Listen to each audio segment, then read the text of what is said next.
This is CBSE Class 10 Science. Most important questions for board exams. Why these are most important? Because these questions have come again and again in the examination. The first question is, write chemical equation of the reaction of ethanoic acid with the following. So ethanoic acid, when it combines with sodium hydroxide or ethanol, and we have to also name, that is name of one main product of each reaction. This has come in 2016, 2017. Now this is your ethanoic acid. Ethanoic acid is CH3COOH. Now when it combines with sodium, it gives you sodium ethanoate or called as sodium acetate along with hydrogen. When it combines with sodium hydroxide, that is NaOH, sodium hydroxide. This is ethanoic acid. It gives you CH3COONA, which is again sodium ethanoate or sodium acetate along with water. The third one, when it combines with ethanol, that is CH3COOH, ethanoic acid, when combines with the ethanol, it gives you ester, also called as ethyl ethanoate, CH3COO C2H5 along with water.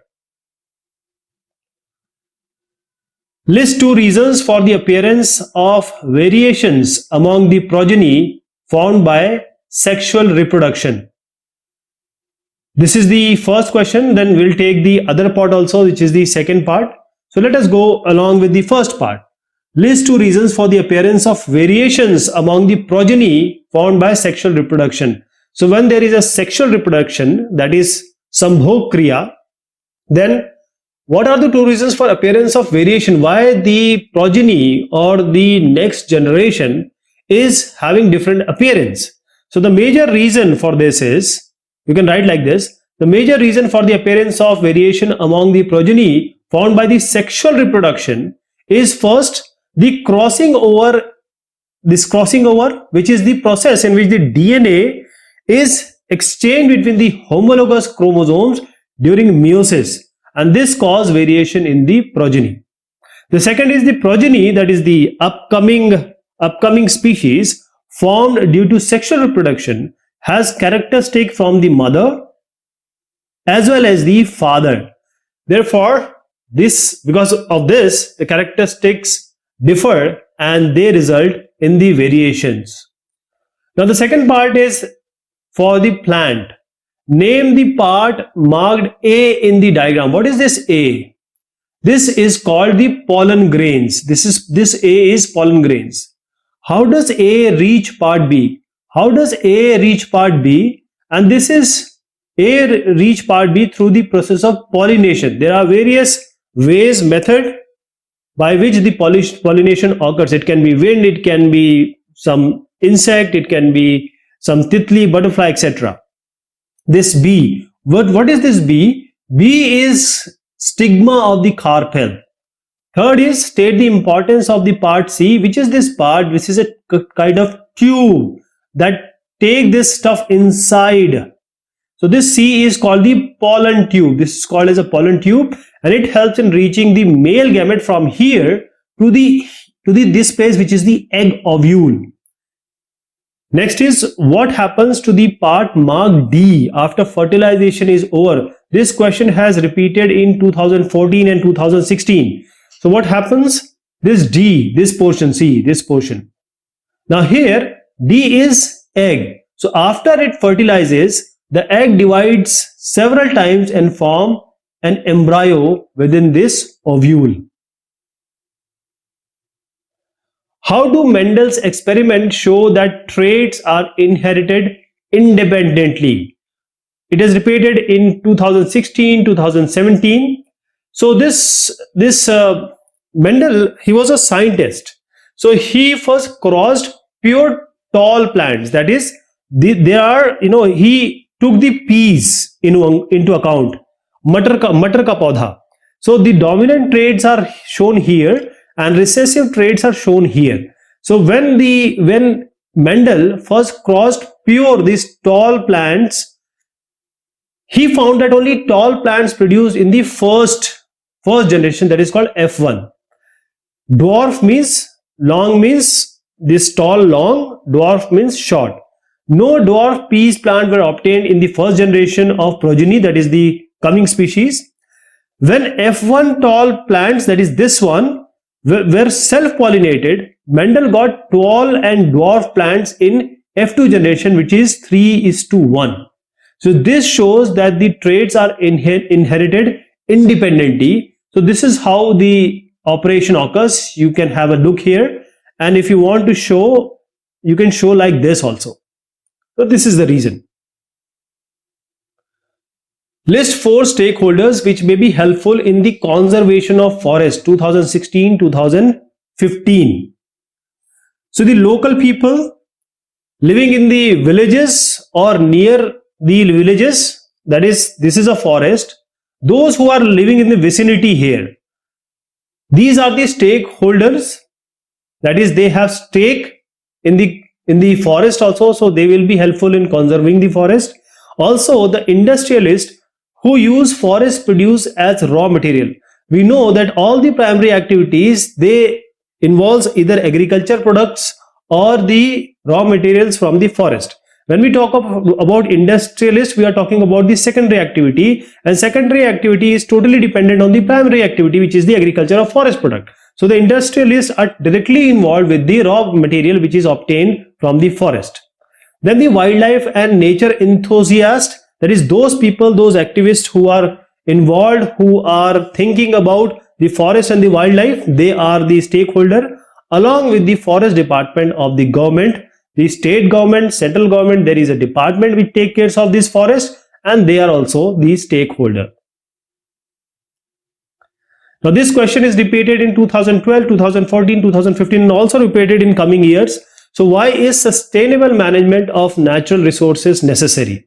Out of the two methods, reuse and recycle, which one would you suggest practicing and why? So the answer here is, first is the management of resources in such a way that present day needs of the population are justified, as well as they remain available for future generation. That is, if you have 100 rupees right now and you spend it today and you have this for whole month, say, what are you going to do for the rest of the month? Same thing comes with the natural resources. Natural resources are limited. They take a long time to replenish themselves, and there are certain natural resources which take millions of years to be formed, like the minerals. So management of resources is very important, because right now the population, whatever it needs in a requisite amount, justified amount, they can use, but they need to keep something for the future generation. For example, if you have 100 rupees, spend say 2 rupees now. Next day you can spend 4 rupees. Like this you can go for whole month. Otherwise you will fall short of money, and that will be a real trouble. Then the type of management which encourages utilization of resources that meet current basic human needs, resources for the needs of future generation, means right now I am using it. What about my kids? Say for example, my kid is also having some of the natural resources, some of the natural resources, but what will happen to the kid of my kid? He will be left with nothing. Right now we are using the petroleum, and in few years the sources of petroleum will vanish, or the nature will not be able to replenish. It takes 1,000 million years. So this is why it is important, sustainable management of natural resources. Now reuse is better. Why? Because if you talk about reuse and recycle, reuse is better because reuse does not consume energy. If you want to recycle it, you have to have the used material, then you have to put all the effort, energy and money so that you can recycle it. So recycle takes money. It involves effort and also revenue. But reuse does not involve energy. So that is how you are actually not you are consuming, you are not spreading energy or thriving energy. Actually you are saving energy, and the energy saved is energy produced. Now coming to the sustainable management, as we are talking about, it encourages all form of growth that are needed to meet basic human needs while conserving natural resources for the future generation. We just discussed about this, because Our natural resources are exhaustible. They are limited. They are non-renewable. I'm not saying non-renewable. That means they will never be renewed. They will be renewed, but in million years. So the things which are available to us are fixed for some time. We need to keep it for long, for our future generation, not for 50 or 100 years, but for 500, 1000 years. We have to think about that. Our resources are being very overexploited. That is, a person in America, he uses everything than a person in Uganda. That is, the natural resource or the resource utilization by a person in the developed country is far more than the person who uses in any developing country. So the overexploitation, that is shoshan of resources, are taking place because of one more aspect, that is the growing population.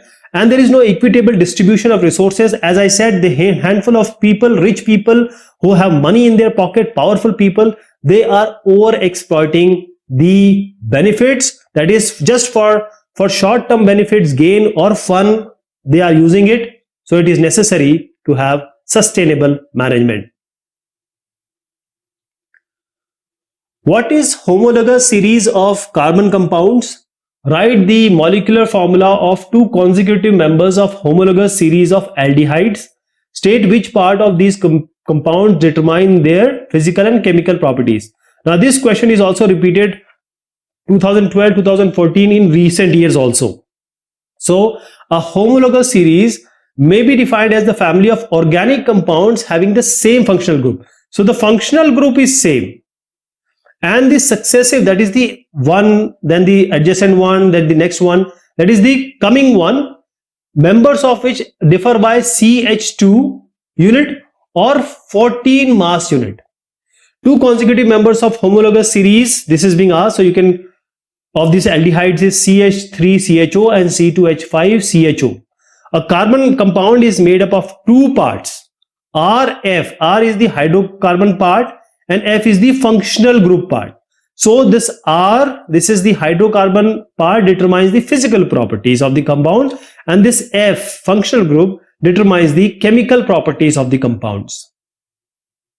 I can give you an example. You can give examples like this. For example, alkanes, their general formula is CnH2n plus 2. For methane, ethane, if you see the difference of these two, it will be CnH2n plus 1. I'll just give an example of this alkane. Say CnH2n plus 1. Now I'm taking N as 1. So C1H 2 into 1 plus 2 into 1. That is 2 into 1 is plus 2. So 2 into 1 is 2 plus 2. So CH4 is the first one. What will be the second one? Now I'm putting N as 2. So C2. What is there? 2 into 2 plus 2. So 2 to the 4. 4 plus 2 is 6. So C2H6. And this is what goes on like this. So that is why they are homologous series of carbon compounds. Alkanes, alkenes, alcohol, carboxylic acids. What is vegetative propagation? Write two of its advantages. This came in 2011, 2012. After that also it has come multiple times. So vegetative propagation is practiced for growing some types of plants. There are certain types of plant where this vegetative propagation is used because plants grown by this method bear flowers and fruits earlier than the plants grown from seeds. So if seeds, say it takes say 5 months, this vegetative propagation will give you the flower and fruit in 2 months. I'm taking an example. So plants grown by this method are genetically similar to the parent plant, and they have some characteristics this method makes, or this is important because the propagation of plant which have lost the ability to produce seed. So you just take an example, a plant is there and now it cannot produce seed. What will happen? How we are going to get the next offspring of this plant? Vegetative propagation. Survival rates of plants grown by this method is more than that of seed grown plants, or survival rates it should be. Now let me show you, this is how it is done. So this is a plant, we cut it in slant and now we try to grow it. Similarly here also, this is the way, cutting it like this and growing it using plant cuttings to produce plants from the existing plant. This is vegetative propagation. Explain AIDS. List any 4 methods of prevention and control of AIDS. So this has come multiple years. So this question is also important. AIDS stands for acquired immunodeficiency syndrome. Acquired immunodeficiency syndrome. Now this AIDS is a disease which makes a person immune system weak, and the immune system is that system which fights from the outer microorganism like viruses, bacteria, etc. So if your body gets weakened by this AIDS, that is, you are not able to fight with the outside viruses and you can say the diseases which are there in the environment. So HIV, it comes as HIV positive. There is a test. If you are HIV positive, that means you are carrying this AIDS. So there are 4 methods of preventing, and there are multiple methods actually of preventing and controlling the AIDS. First is avoid contact with infected blood. That means if the blood is infected, that is, blood has already HIV positive, and now someone else is using that blood, then it's highly possible that the person is going to get infected by the HIV. Now, whenever we are using syringe or any surgical equipment, if it is used on a person who is HIV positive and it is used on a person which is not, it is highly possible that this infection could get into the other person. Use condoms. It can be female condoms, it can be male condoms. Whenever you are having sex, use the condoms. That is, don't, if you have one partner, it is okay. If you have multiple partners, just do sex but use condoms. Get tested and treated for STDs. STDs is sexually transmitted disease. So let me show you, HIV infection can be propagated or can be transferred through unprotected sexual intercourse if the partner is infected. If you don't know that your partner is infected or not, rather than having fun for 5 minutes and repenting it for entire life, use a condom. This is a transmission from mother to child in utero during delivery and breast milk. From mother to child, it will be transferred. And when the injected drug use infected blood or the products, like all those which can transfer from one body to another, this causes the HIV infection. Na, Mg, Al are the elements having 1, 2, 3 valence electrons respectively.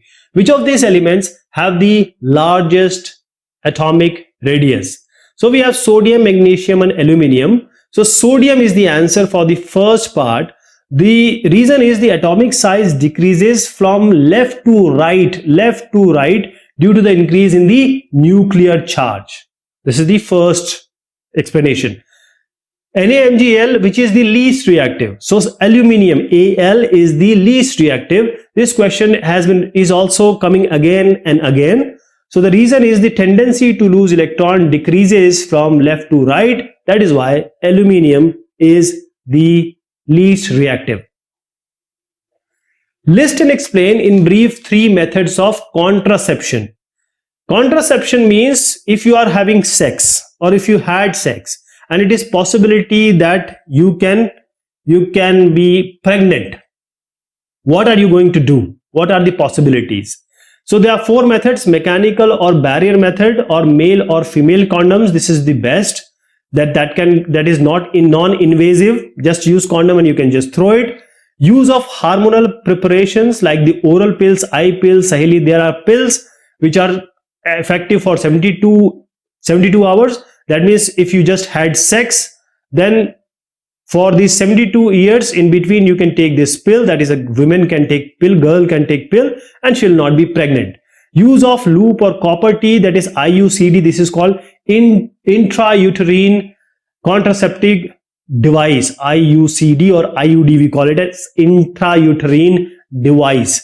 Surgical method, that is invasive method for tubectomy or vasectomy, that is called nasbandi. This can also be done. I'll show you so that you remember more. These are the types of contraception. These are the barrier ones like condoms, spermicide, female condoms, the diaphragm and the vaginal sponge.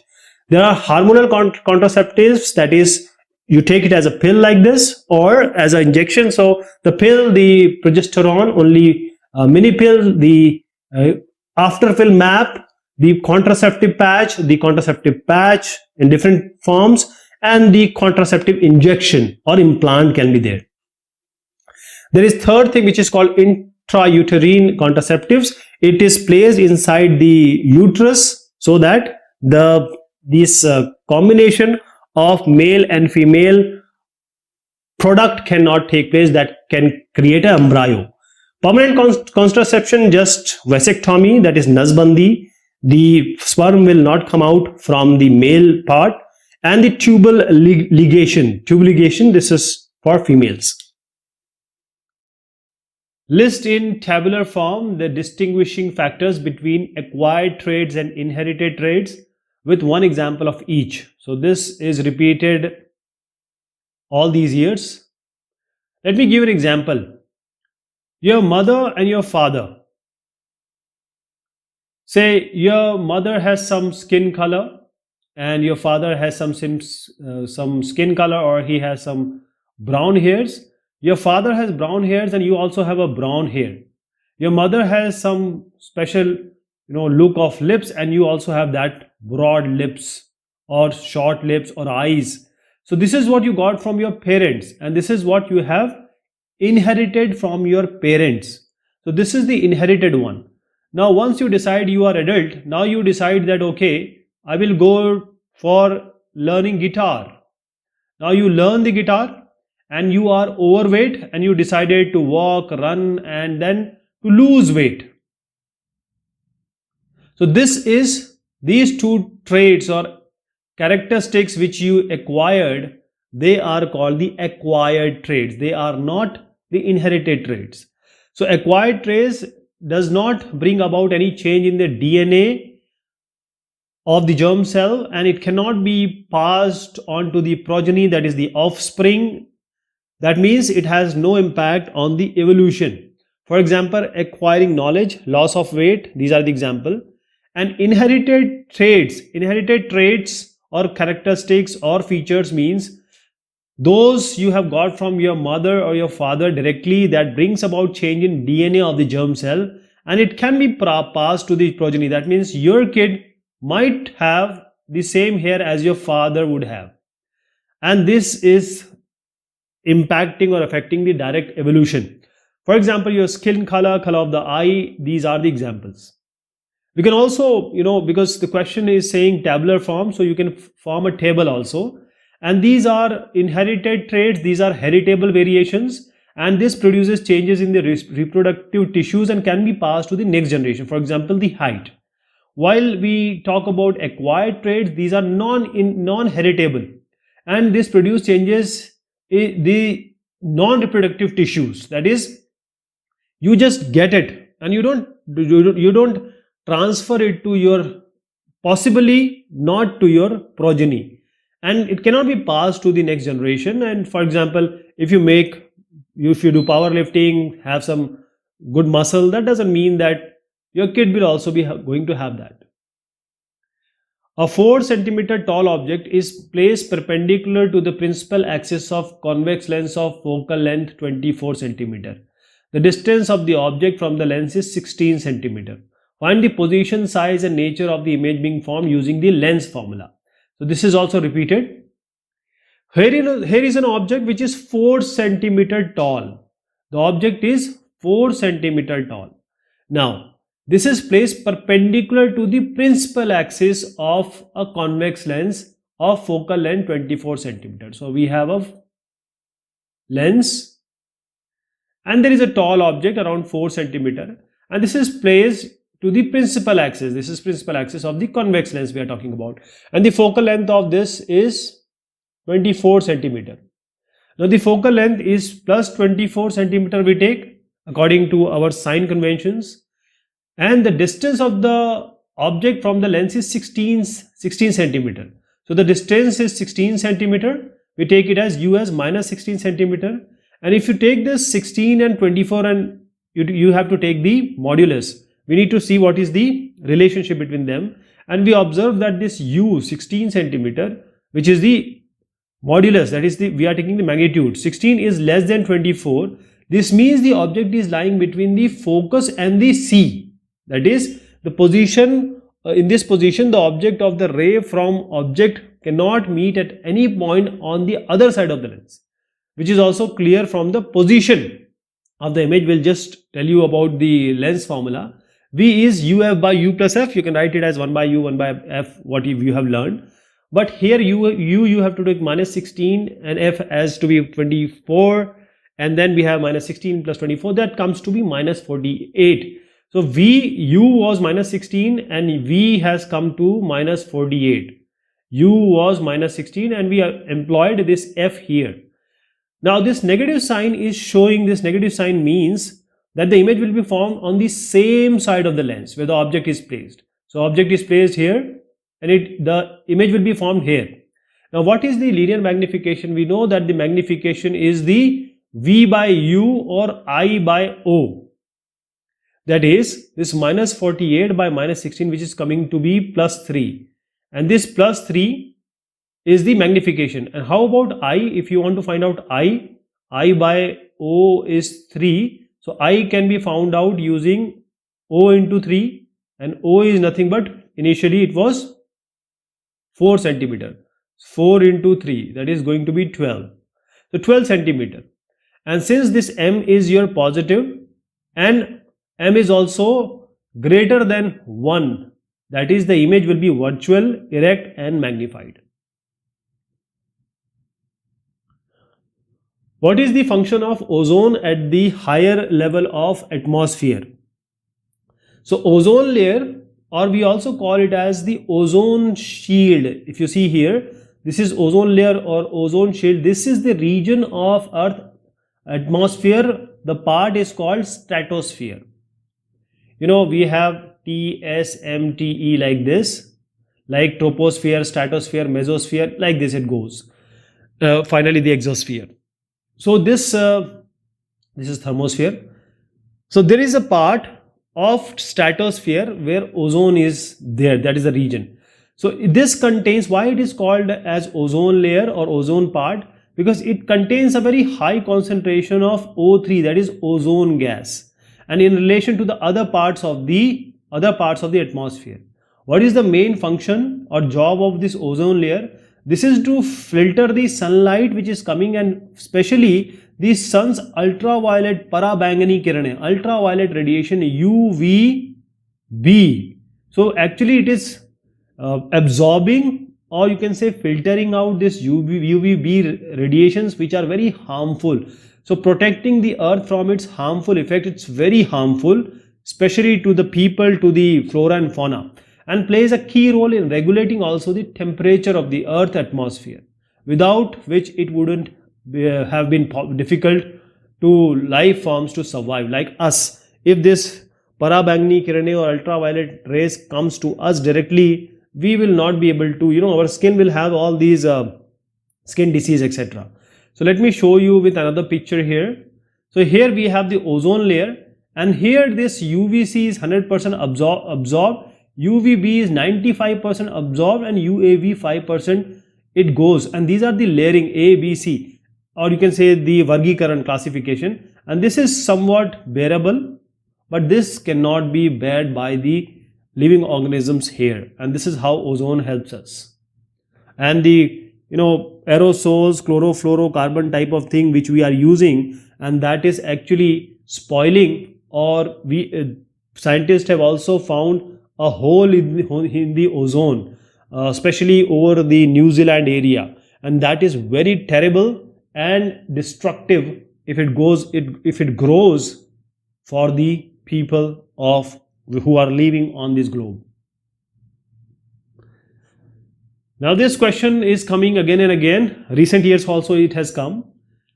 It's basically a general knowledge question. The time difference between actual sunset and apparent sunset is about 2 minutes. What is the reason for the same? Explain the help of a diagram. Means what happens that actual time which we have found and apparent which you see, apparently which you see, and actually what has been done, there is a difference of 2 minutes. What is the reason for the same? And the question also adds, sometimes you will see in the later discussion that this question will also ask about the color, that why it is orange in the evening time. So what happens here is, sun rays, they bend slightly towards the earth's surface when it is below the horizon due to the presence of various layers of atmosphere, which refracts. These are the refracting of lights, and we always know when from one medium to another the light goes, it bends or shifts, and that is called the refraction. So it refracts the sunlight in various amount towards the earth's surface. Here is the observer. So how it actually bends, right? So this is because of the refraction of the light, as I just suggested, from the sun by the earth atmosphere. The earth atmosphere bends the path of light so that we see the sun in a position slightly different from what it really is. That is, when it bends like this, as an observer, I can see it like this. I see that my view is here. This is what apparent sun is, apparent, what we see. But actually it is rising sun like this. And because it is bending, and because of the light properties, we see it here. So the magnitude of this effect varies with the latitude, with the Akshansh, but it is strongest at the equator, that is the Vishuvat, where sun rises 2 minutes earlier than it would if the earth had no atmosphere. So and that sets 2 minutes after it would if the earth had no atmosphere.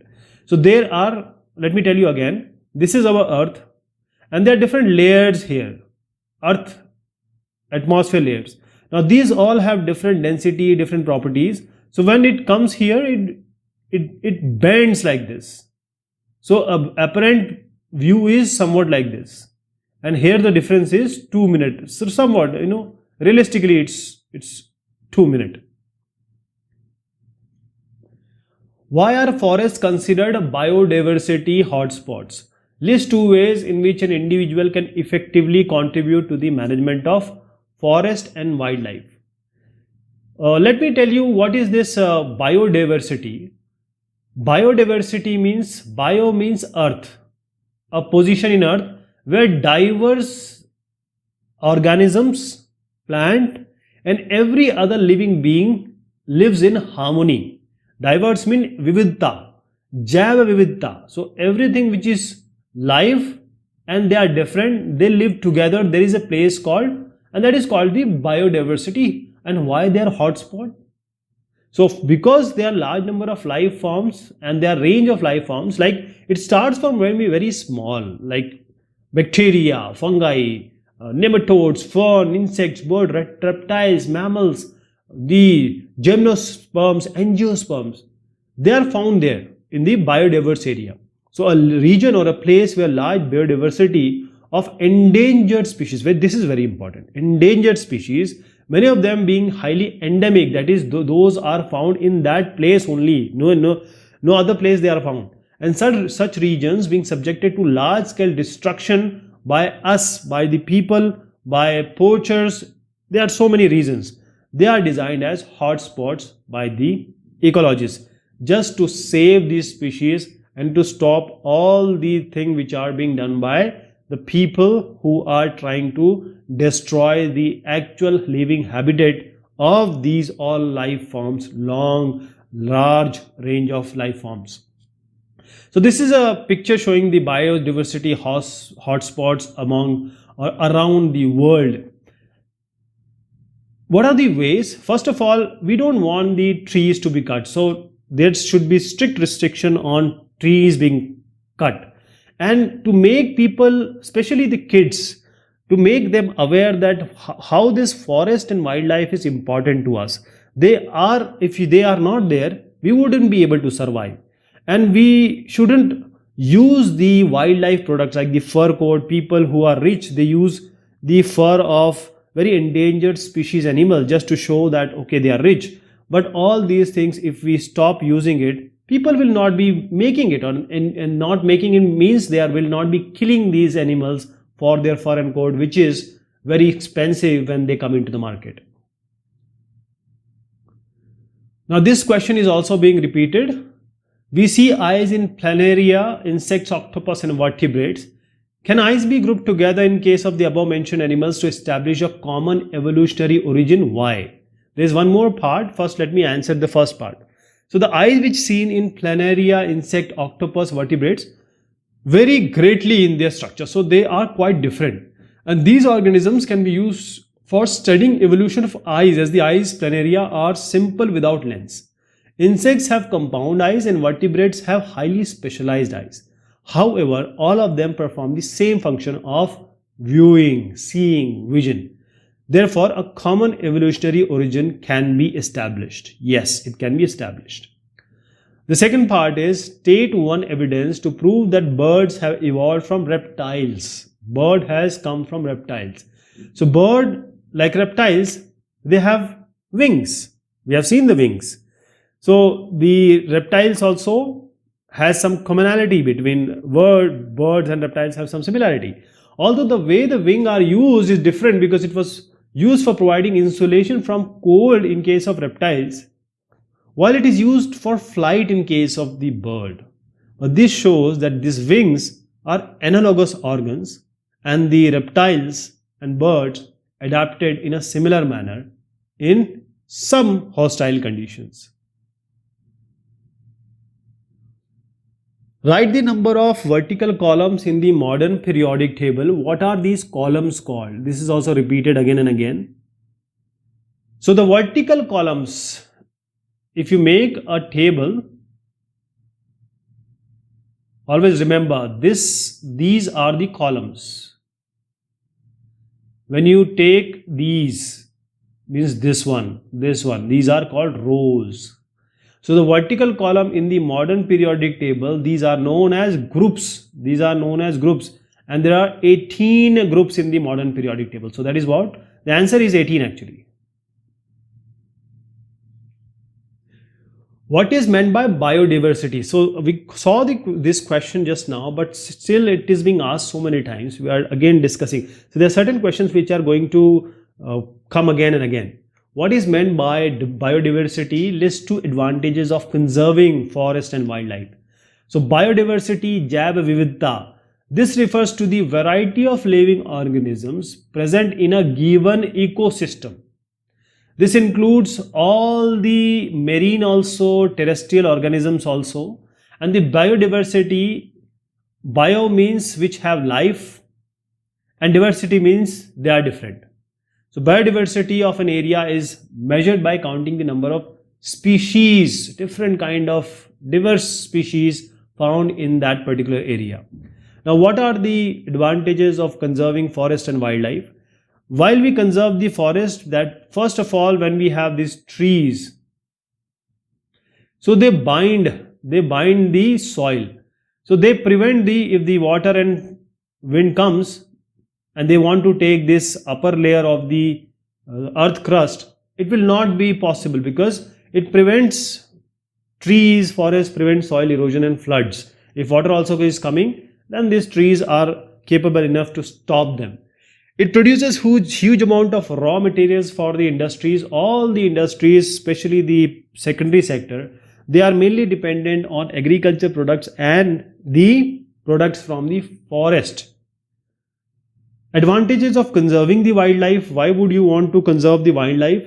First of all, it preserves different kind of species and therefore maintains the species diversity. It helps in maintaining the ecological balance that is required for supporting life. There is a food chain. Okay, we have grass here.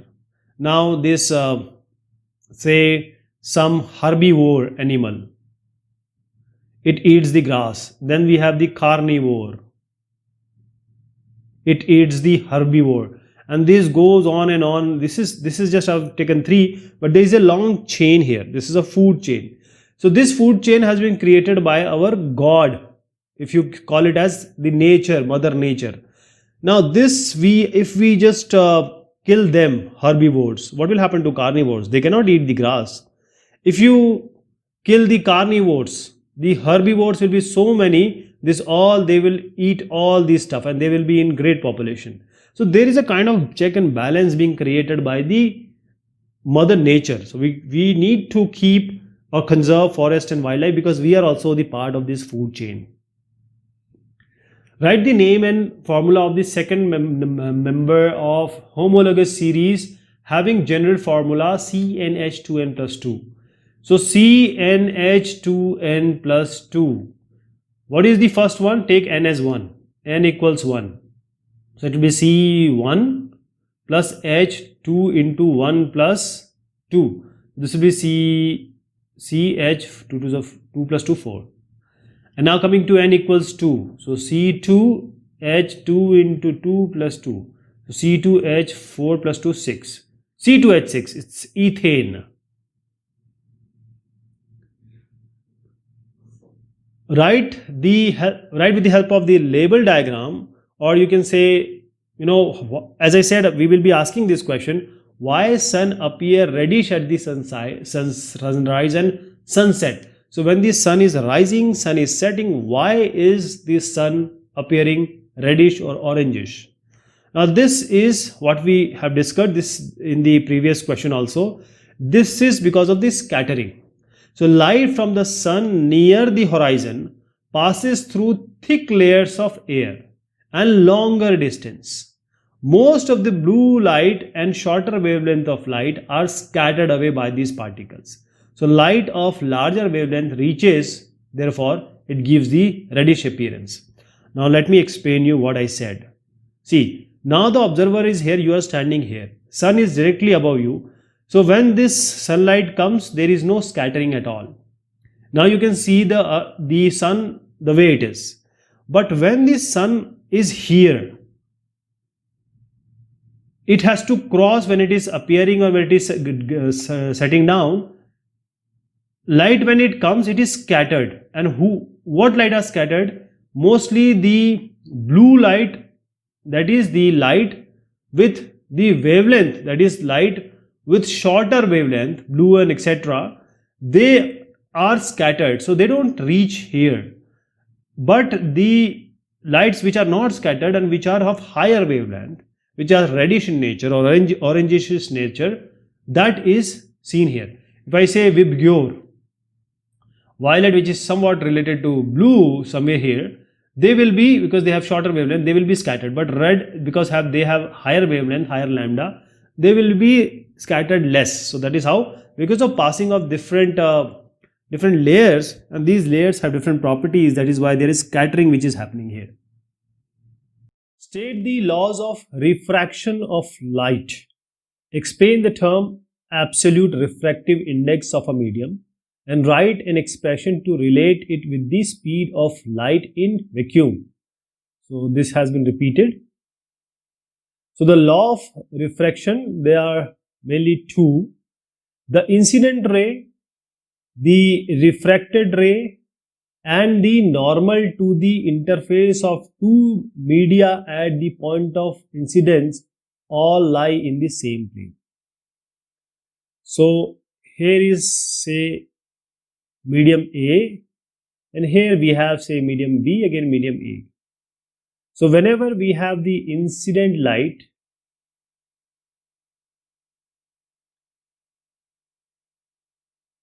now this bends, it bends, and then it comes out like this. So the incident ray, this is the incident ray, and this is the refracted ray, and this is the normal.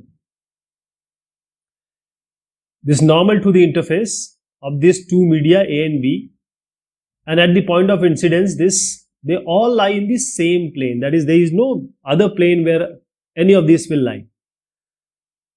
The next one is, for the light of a given color and for a given pair of media, the ratio of the sine of angle of incidence, that is, you take sine I, this is I, sine of I to the sine of the angle of refraction, that is sine R. This is going to be some constant, and this constant, basically this is called as Snell's law. Snell's law, right? Mathematically we write like this: this is a constant and this is nothing but mu, and sometimes we write it as mu AB, sometimes we write it as mu AB, like this, from A to B, for example this one. So mu is the refractive index. This is a refractive index of B with respect to medium A.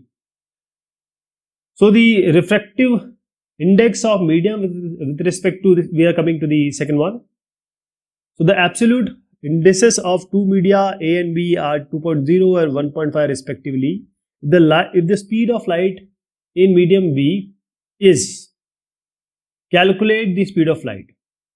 So I'll just come to this. There is a calculation, so let us do it here. And we have to calculate the speed of light in vacuum and medium A. So it is given that the absolute refractive this indices of medium A is mu A2 and mu B is 1.5. And for medium B, as I suggested in the discussion just now, that this 1.5 mu B is C, that is speed of light, by this 2, right? 2 into 10 to the power 8. So this C comes to be speed of light in vacuum. Speed of light in vacuum is coming to be 3 into 10 to the power 8. And this is nothing but, see, what we are trying to suggest here is that this the speed of light in medium B is given, and this is 2 into 10 to the power 8. Okay, 2 into 10 to the power 8, this is given here. Let me write it here. 2 into 10 to the power 8 is given. So what this suggests is that speed of light in vacuum, that is speed of light in vacuum, by speed of light in any medium, say m I am writing, I am just taking my notations, and this is the refractive index, and this is 1.5 here. This is 1.5 here. Now when we take this 1.5, that is medium B, and we have to find out the speed of light in vacuum, and it is the speed of light in medium B is given. So the speed of light C, which is the light in vacuum or speed of light in vacuum, divided by the speed of light which is given in the question, and this equals 1.5, which is our refractive index. So just multiply them, you get C equals 3 into 10 to the power 8, which is true also. When coming to medium A, this is the question medium A, same thing we are going to do, that the speed of light, let us take some other notation. Speed of light C, which we already found in vacuum, by divided by the speed of light in any medium, this equals to the refractive index of A, and this is given as 2 here, medium A, this is given 2, and this speed of light we found to be 3 into 10 to the power 8, and this V. So V can be found out using 3 into 10 to the power 8 by 2, and this is going to be 1.5 into 10 to the power 8.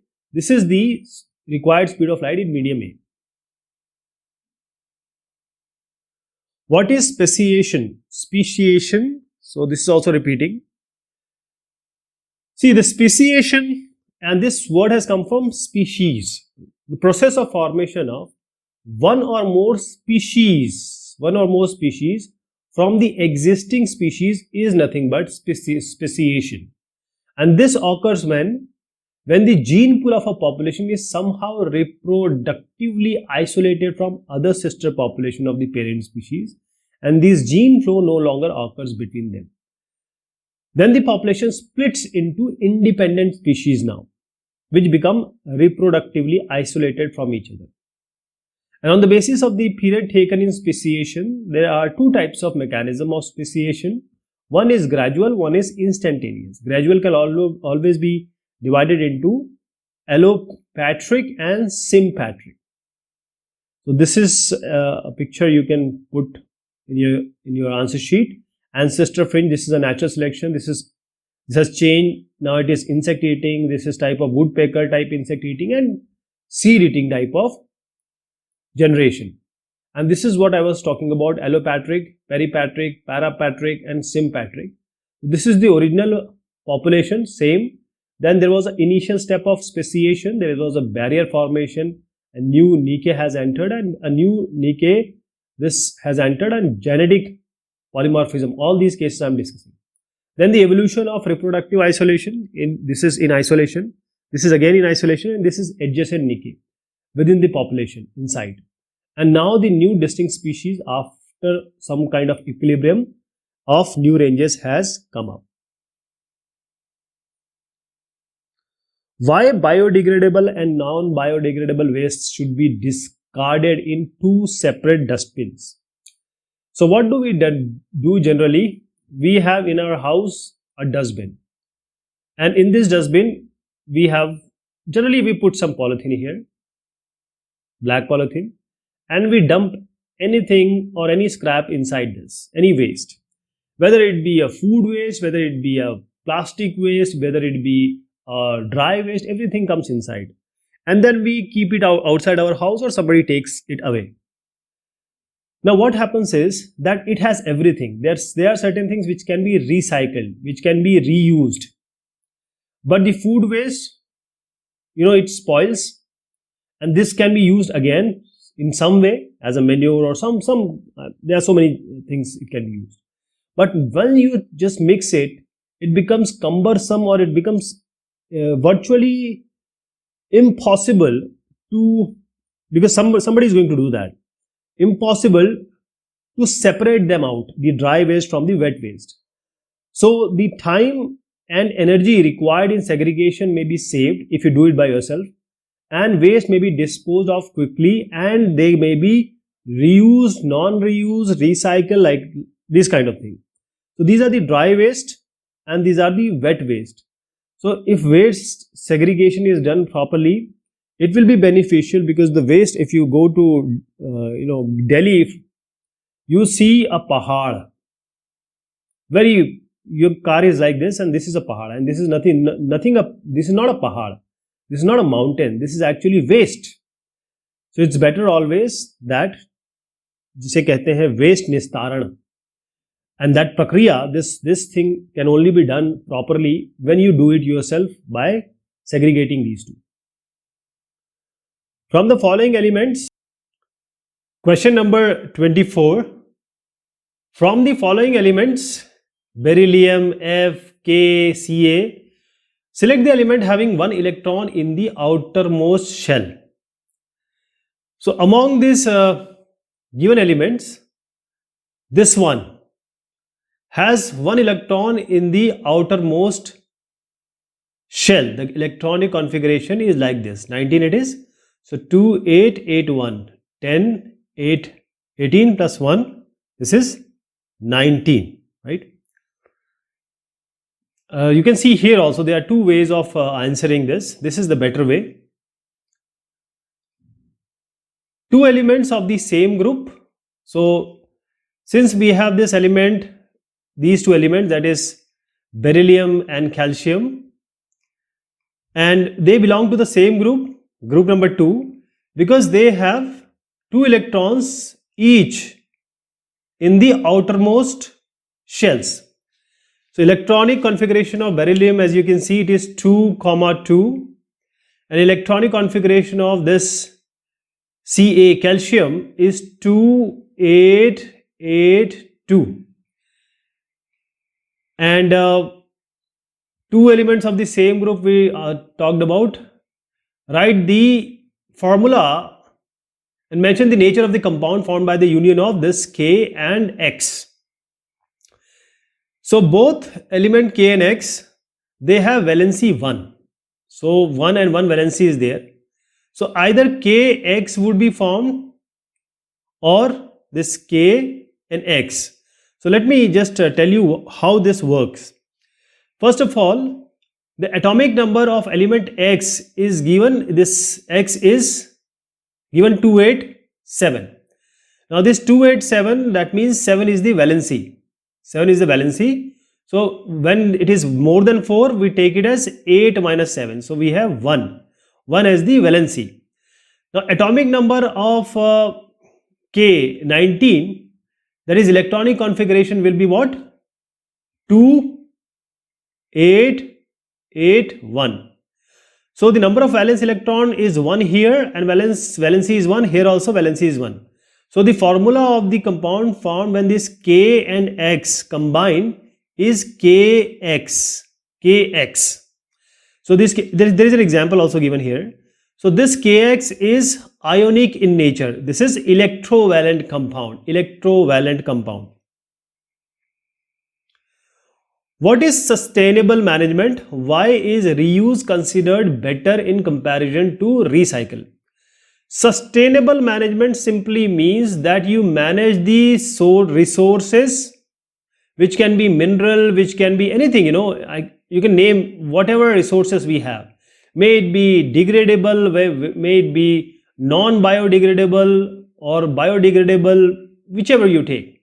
Now, these resources have to be used right now in a sustainable manner, in a judicious manner, in a limited manner, so that our offsprings, our coming generation would have an approach to them, or would have those resources not being depleted. They are also able to use it. So sustainable management, it is a pattern of management that promises the use of natural resources in such a way that they meet the human needs not only in the present, this is very important, not only today, but tomorrow, thereafter, for long years, but also in future. And when we talk about reuse and recycling, reuse is better than recycling a material. Why? Because recycling is actually you are making a new product out of some raw material, which is your some material. So you have used something, say X thing you have used, now you are trying to make it reusable. So you are putting all this processing, that is you are putting energy, effort, money, etc. But reuse is you already have this X thing, use it in the way it is. That is, it preserves the embodied energy originally used in manufacturing and the money also involved in an item or a product. So reuse also create less air and water pollution than recycling, because once you start processing it, there will be some pollution involved that is there. List any 4 reasons for vegetative propagation being practiced in the growth of some type of plants. Now this question is repeated again and again, that is why we are discussing it again. So 4 reasons why vegetative propagation is practiced in the growth of some type of plant is, first of all, some plant they do not produce seeds. For example, a woman cannot produce a child. She cannot conceive.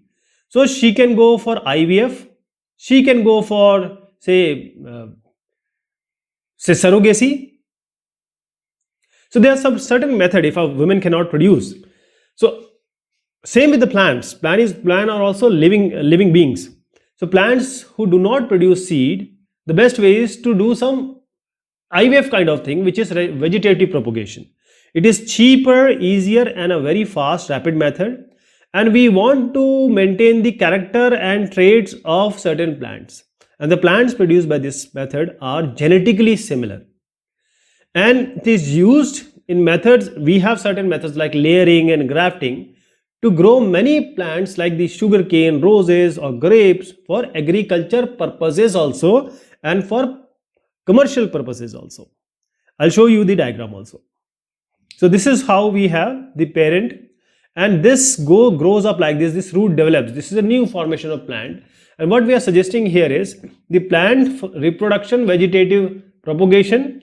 So we try to do certain, this is not the one way, there are certain way. You can just cut it and put it in the soil to grow, or there are other method also to combine them or to use thread, etc. So this is always a good method, and I gave you an example why we do this. What does HIV stands for is AIDS and infectious disease. List any 4 modes of spreading AIDS. So HIV stands for, this is a virus. So it's an immunodeficiency virus, HIV. AIDS stands for acquired immunodeficiency syndrome. And usually it don't spread by air, water or touch. What are the ways? And AIDS is not an infectious disease. That is, it's not that communicable. If you sneeze or if you talk, or if you touch, it doesn't go like that. But there are certain ways it can spread. First is the unprotected sex intercourse with infected partner. If you have a partner who is infected, you are going to get AIDS for sure. Then the this sex, as I said, it can be vaginal, it can be anal, or it can be oral, all type of sex with person which is already HIV positive. Then comes mother to baby by the birth or offering the milk, that is feeding milk, and the blood transmission or blood injection drug use. So if an infected blood is used to a person who is uninfected, he may get the infection because of the infected HIV positive blood. And if you are doing drugs, you exchange a needle, then you are likely going to get HIV. So just refrain and restrict yourself from all these activities so that you don't get this HIV. HIV is a very, very dangerous disease. Your immune system collapses and you die, and this death is dreadful. Write the molecular formula of first two members of homologous series having functional group Cl. Now this is CH3Cl and C2H5Cl molecular formula of first two members of homologous series having functional group Cl. Now this question is also asked having functional group CO. So this is also a solution I have provided so that you can answer in this way also. This is CH3 and CO and OH3. CH3, CO and CH2, CH3. This is for Cl, this is for O. An object of height 2.5 centimeter is placed at a distance of 15 centimeter. Let me show you the answer first and I'll tell you one thing, one at a time. So an object of height 2.5 centimeter, this is the object. It is placed at a distance of 15 centimeter from the optical center O of convex lens. This is a convex lens and this is placed at 15 centimeter. So here is 15 centimeter. This from here to here, it's 15 centimeter. Optical center O is there. Lens is having a focal length of 10 centimeters. So if this is a focus, you have this as 10 centimeter. Draw a ray diagram to find the position and size of the image being formed. Mark optical center O, the principal focus F, and the height of the image on the diagram. So here we have 2.5 centimeter, as I just suggested. It is 15 centimeter and this focus is 10 centimeter. Now when this image is formed, this is the optical center and this image is formed like this. It's 5 centimeter. And this is the optical center, all ray go directly. And from here it will bend going from F.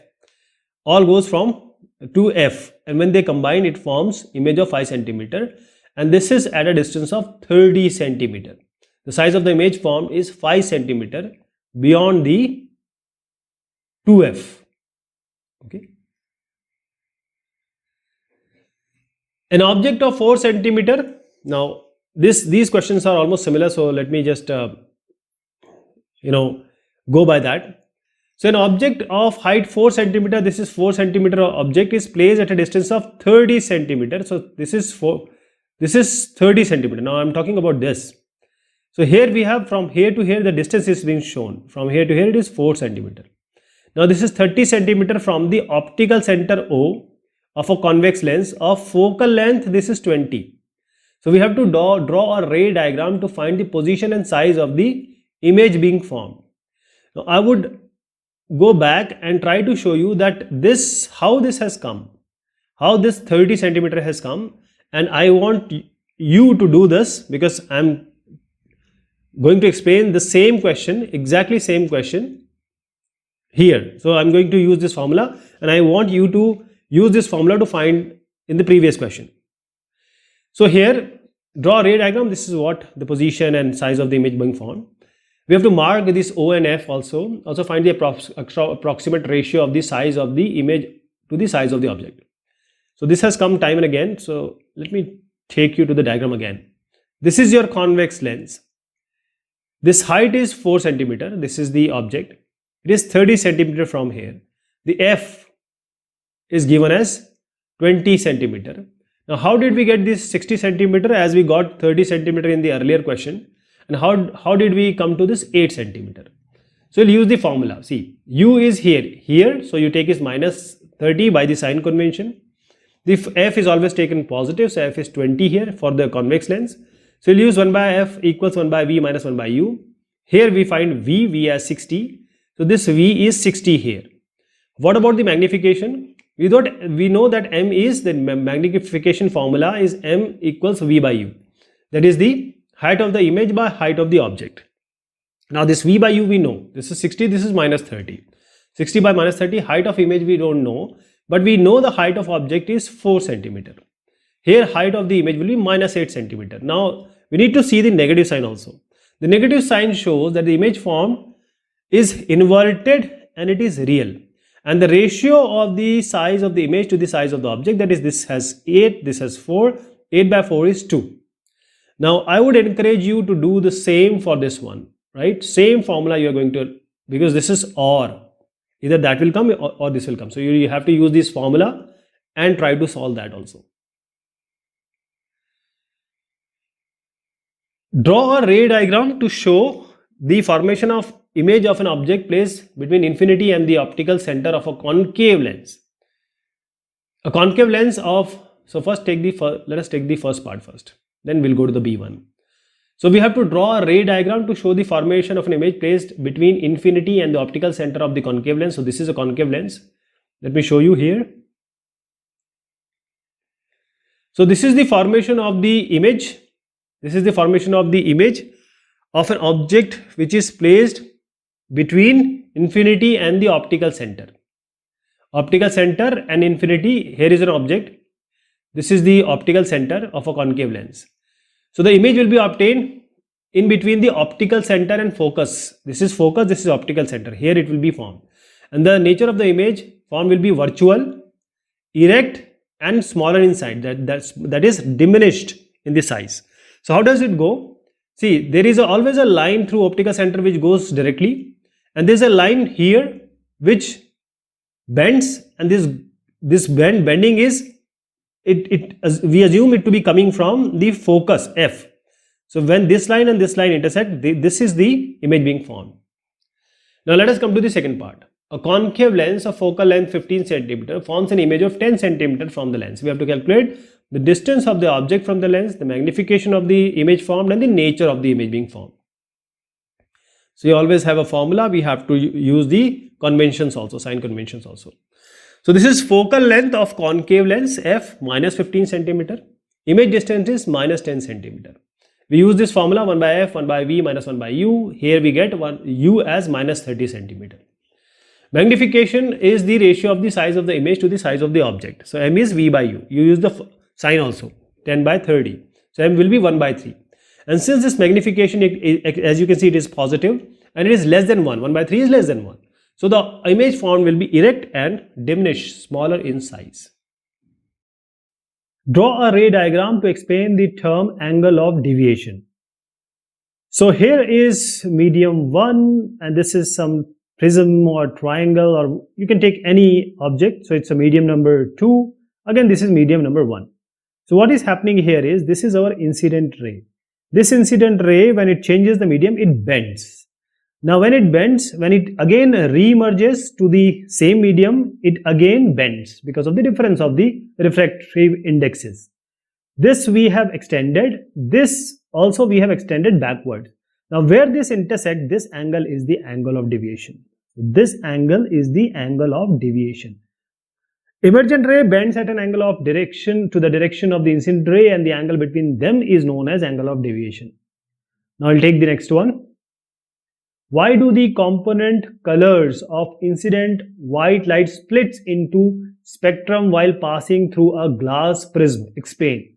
Before that, I will answer this third one. Draw a labeled ray diagram to show the formation of a rainbow, and this I will extend to the second question. So here if you see, let me show you the picture first. What is happening here is sun. Sun is giving we receive the white light. You know that white light consists of all the lights. That is, right from violet to vibgyo, red. Every light is there, every color is there, shade is there, you can say. But this shade has a different, every shade, every color has a different lambda, wavelength. Now here is a water droplet. Now there are multiple number of water droplets. This is just not one. There are multiple, and same thing is happening to every droplet. Now here again, let me tell you, this is the medium 1, this is the medium 2. So what happens when it enters?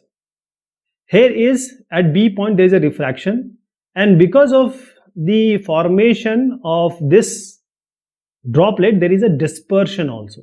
So there is a dispersion, and since this is a round one and there is a total internal reflection, when you know about the relationship between the angle of incidence and angle of reflectance or reflection, so there is a total internal reflection of a spectrum. Now this is not single light, there is a spectrum which actually internally reflect.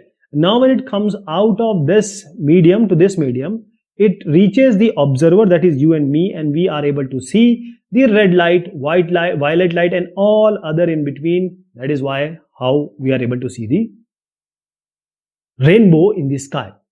So when a beam of light enters a prism, I'm going to answer this now. So this is a prism. I cannot make it as a 3D because prism is actually 3D. So I'm taking the front view. So when a beam of light enters a prism like this, so it enters, now it gets refracted and splits into 7 constituent colors. As I said, white light has 7 constituent colors. Vibgyor, okay, violet, indigo, blue, green, yellow, orange, and red. So all these light have different lambda, and when we know about the scattering, Mie scattering, Rayleigh scattering, all this scattering is happening and all this refraction is happening, and because of this different type of refraction to each lambda, it affects differently. So some bends more, some bend less. So there is if it is bending more, we call it as, because the wavelength, the light and the wavelength depends on the value of refraction.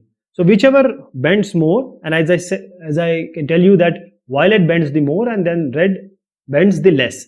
And here is the formation of all these, because these are all bending in a different angle or manner. So we get from V to R, this is Vibgyor. Draw a ray diagram to show the path of the refracted ray in each of the following cases. A ray of incident light on a concave lens. So we have this concave lens. When a ray of incident light on a concave lens passing through its optical center. So this is the optical center. So when it is passing, it goes directly. Where you take any lens, whenever it passes through the optical center, it will just pass by. It will not deviate. When the ray is parallel to the principal axis, so this is your principal axis, and this is a light ray which is parallel to this principal axis. So when it comes, it bends, and the way it bends or refract, it is seen to or assumed to be coming from the focus, principal focus. Third one is the directed towards its principal focus. So when a light is coming and it is directed towards its principal focus, it will become parallel to the principal axis. This one and this one is the converse of each other.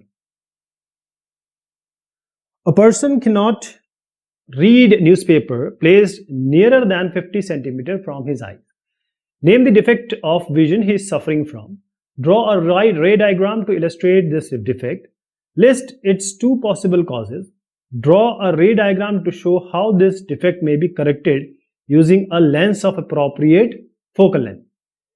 So here is the scenario. If a person cannot read newspaper place which is nearby, the person is suffering from hypermetropia, that is the far-sightedness, and the person is unable to see the nearby objects distinctly. Mostly after 40 years of age this happens, this is natural, and can only see far by objects with a clear vision. The diagram here, I'll show you how this defect can be analyzed. So we have the object, and here is our eye lens. Now this eye lens, when it try to converge all the light onto the retina, it is not possible here. It actually, the image is formed far behind the retina, so it has to be formed here for the clear vision, but it is not formed here. The 2 possible causes of this hypermetropia is the focal length of the eye lens is too long or decrease in the length of the eyeball. By using this convex lens of appropriate focal length, this defect can be corrected. So this convergence of this light will be on the retina because of this lens which is there. So lens also do this, the thing which is added up with this eye lens, and finally we get a final, you can say, image on the retina. Here we can see clearly. So here is it's 50 centimeter, right? The distance of the newspaper. So we can use this. See, if you use this u as minus 25, because it is given like this, and the v is minus 50, we can use 1 by f by 1 by v minus 1 by u, and we have to use this for focal length, we have to use this as negative, and when we compute it, f will be 50 centimeter, and you know how to find out the power. 100 by this f, which is 2 diopter. State any 4 characteristics of the image of an object being formed by a plane mirror. In the second question, that is, this is also the way of asking. There is the same question in the second sentence of this question. So these two we are going to answer together, and this we are going to take in the next just now. So the 4 characteristics of the image formed by the plane mirrors are like this. This is the object, this is the image. The image formed in a plane mirror is virtual. It's not real. It cannot be received on a screen. You cannot have it. The image formed is erect, that is same, that is like this only, erect, and the size is same. If you see, the size is same as object.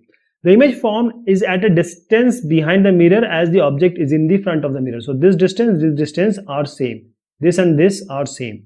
The image formed in a plane mirror is laterally inverted. Laterally inverted means when you are in front of the mirror, you can see your left hand looks right hand and your right hand looks left hand, right? So this is the lateral inversion. Now same thing we are going to take. Here is a question also.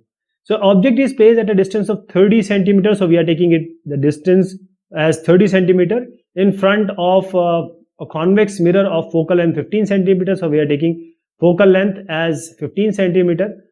We have to write the 4 characteristics. Let us write. We have already seen just now, and we'll try to find out this v, that is the image distance. So we can use the proper sign convention. So v 1 by v equals 1 by f minus 1 by u. This f is 15. U we are taking minus 30. So v is 10. So the characteristics of the image being formed. Let us see it again. First is image is located at a distance of 10 centimeter from the mirror. The magnification is minus v by minus u, which we just found out. It's minus 10 by minus 30.33. Image is erect, image is virtual, as we just saw, and laterally inverted also. Oh no, it's not. It's a convex mirror. So image is erect and virtual. If the image formed by a spherical mirror for all positions of the object placed in front of it is always erect and diminished, what type of mirror is it? Draw a labeled ray diagram to support your answer. So here we have a convex mirror, and the convex mirror always forms an erect and diminished. Erect means straight, means this is not erect, right? This is inverted. This one is erect. And second thing is diminished image, that is the size will be less, irrespective of the position of the object placed in front of it. So let me show you how this can be analyzed. Here we have an object. What happens always, whenever a light ray goes parallel to the principal axis, wherever it goes, it is seen to be coming from the principal focus.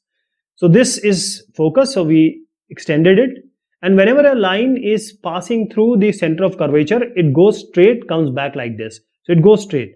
So where these two lines intersect, this is your final image. So object which is between pole and the infinity. Coming to this, object is at infinity, so all the rays will be what? It will be parallel to the principal axis. So this comes because it is parallel. So whenever it goes back, it is assumed to be coming from this F, Similarly, this one F. So finally, we see the image at the focus.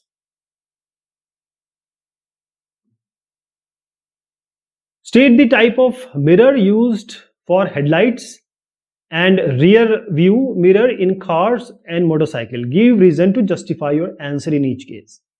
So here is the convex mirror, and here we use the car is using the rear view mirror as convex mirror, or the rear view mirror also, on the side view mirror. This is the concave mirror, which is the headlight of the car. So concave here, convex here. So concave, this one, concave mirror is used as the headlight of vehicles as a reflector. So bulb is placed at the focus of a concave mirror so that the light rays coming from the bulb are collected, and after reflection we get a very strong beam of light. Now when it comes to the convex mirror, what do we get? We have the convex mirror. So here, so convex mirror is used as rear view mirrors in vehicles.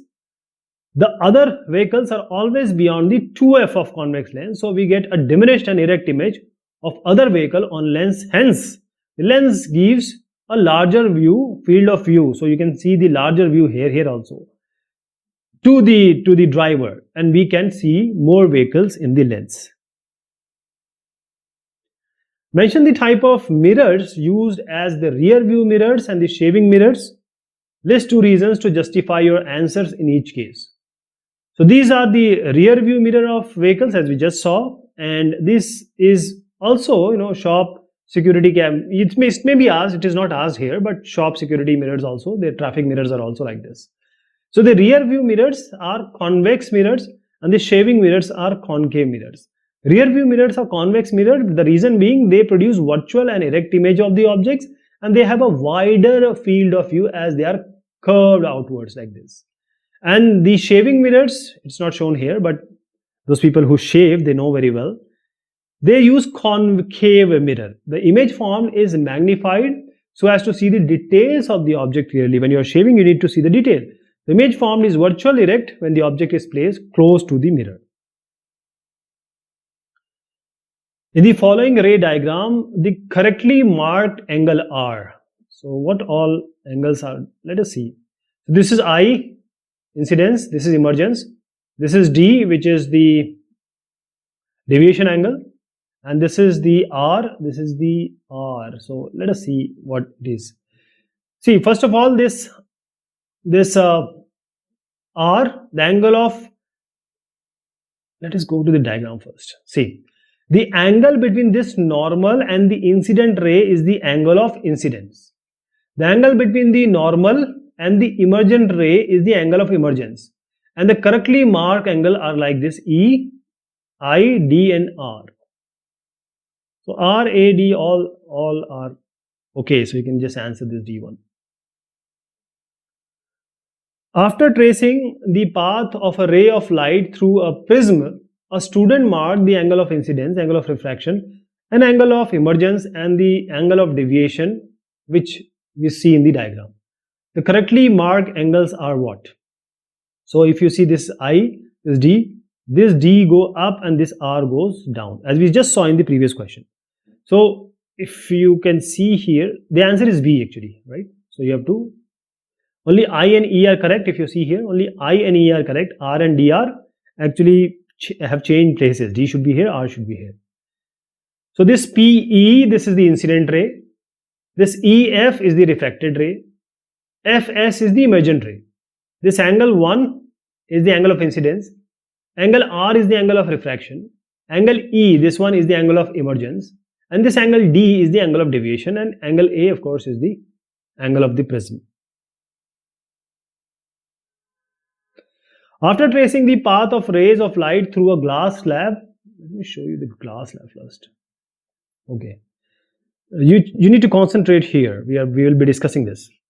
After tracing the path of rays of light through a glass slab of 3 different angles of incidence, this is angle of incidence, 3 different angle of incidence. A student measured the corresponding values of the angle of refraction and angle of emergence. So this is I, this is R and this is E, and recorded them in the table. These correct observations are what? What all in this is the correct observation?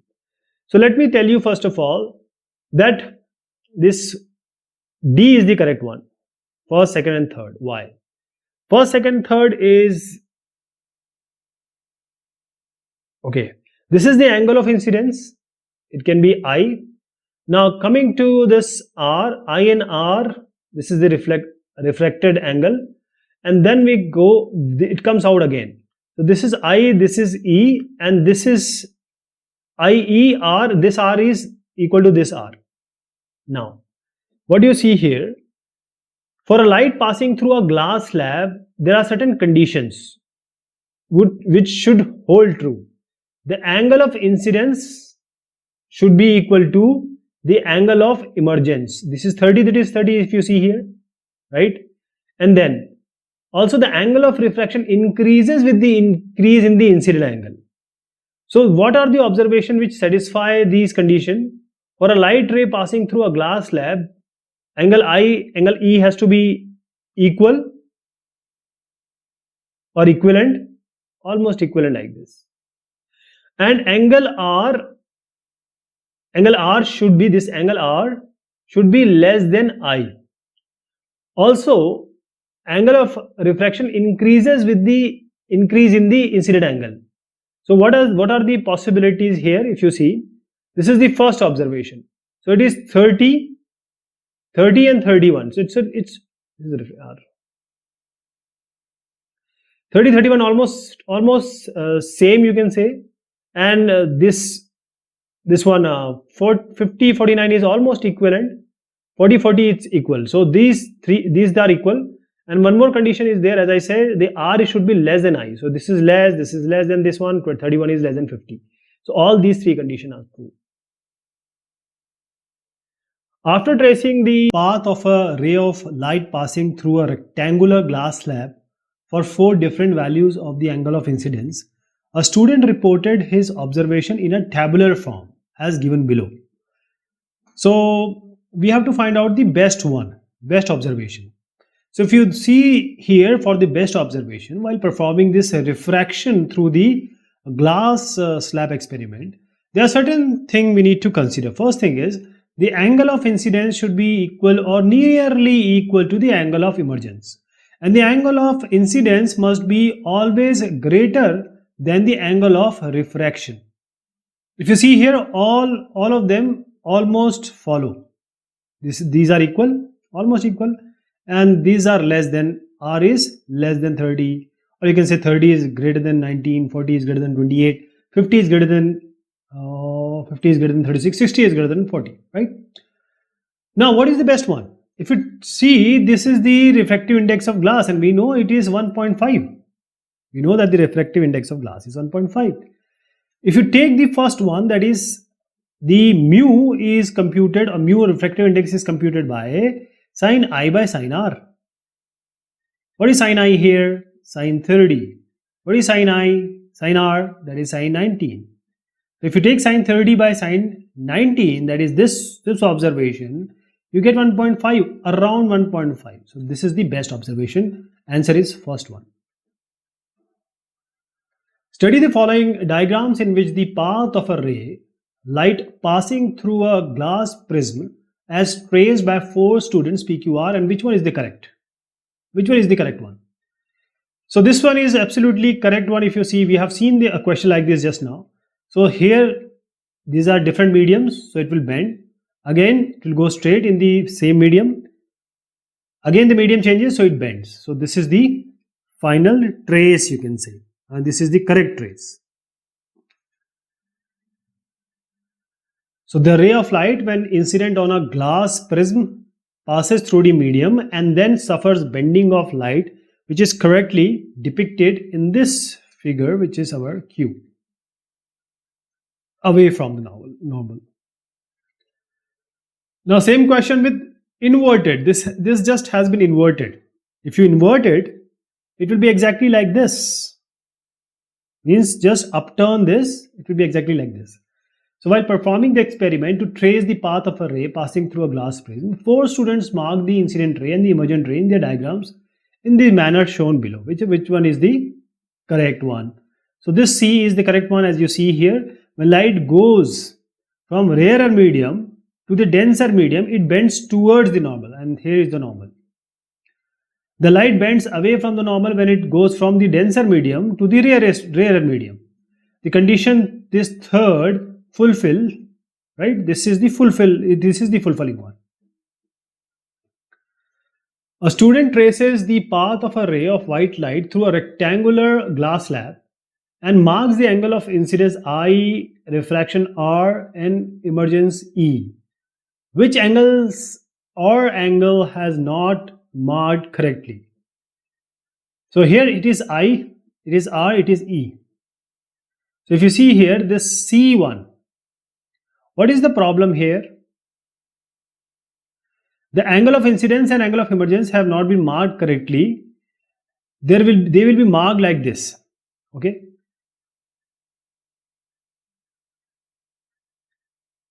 Here is a normal, here is a normal. This comes like this, gets refracted and goes like this. Now this angle is I. Here it is marked this as I, which is incorrect. This is correct. So I should be here, not here. Same is this one. This is the angle of emergence. This is not. This is not. So this C is not. I and E are not marked correctly. The correct sequence of angle of incidence and the angle of emergence and angle of refraction and lateral displacement shown in the following diagrams by digit 1, 2, 3, 4 is. So first one by one we'll take. This first one is angle 2. This is the angle of incidence as it is formed between the incident ray, this ray and the normal, this one. So this is angle 2, which is the first one. Then comes the angle 1, this one. This is the angle of emergence as it is formed between the emergent, first is the angle of incidence, then emergence. So this is the angle of emergence. This is formed between the emergent ray and this one, normal, perpendicular to the surface. Angle 4, this angle 4 is the angle of refraction. Angle of refraction as it is formed between the refracted ray and the normal, this one. Then we have 3. This shows the lateral from here. If you extend this line and this line, then the distance between them is the lateral displacement. So the correct answer is 2, 1, 4, 3. Let me show you here again. This is 2, 1, and this is 3, and this is 4.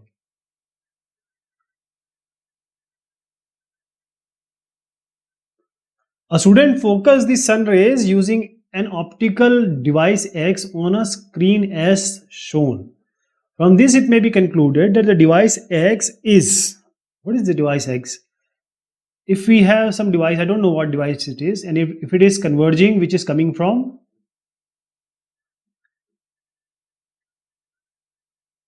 all infinite rays are converging somewhere.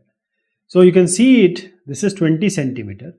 From this it may be concluded that the device X is convex lens of focal length 20 centimeter, because it is from here to here, it's 20 centimeter. So light rays from infinity are converged here at the focal point of the convex lens. Therefore the focal length of this convex lens is 20 centimeters. So correct option is C. A student focus, same type of question is this one. This is 40. Next one is a student focused the image of a distant object using a device X on a white screen S as shown in the figure. If the distance of the screen from the device is 40 centimeters, so assume this also 40, this also 40. Select the correct statement about the device. So same thing here. A convex lens, whenever we have light which are coming from, or the rays coming from the infinity, it converges it to this focus point, F. So the answer would be the device, as image is focused on the screen in this case, behind the device X, which is this one. Device X is a lens but cannot be a mirror. Also, convex lens always form the image of the distant object at focus. So the device X must be a convex lens of focal length 40 centimeter. So this is all about the question and answer of this topic. These are board exam questions which are repeated again and again. Thank you so much. Take care of yourself.